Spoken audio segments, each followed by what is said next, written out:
Bukannya dapat hadiah, guru pensiunan ini justru hadiahkan paket umrah ke murid yang menang undian.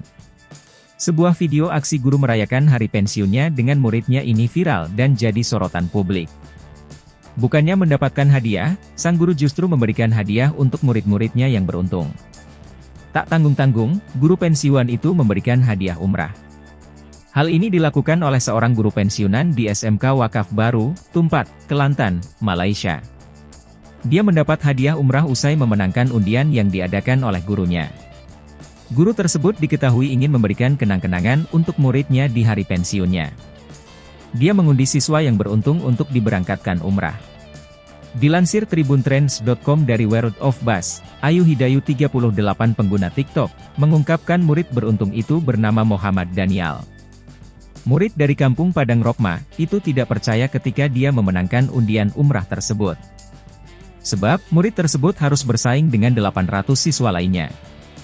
Sulung dua bersaudara itu mengatakan dirinya seperti mimpi bisa mengunjungi Tanah Suci Mekah.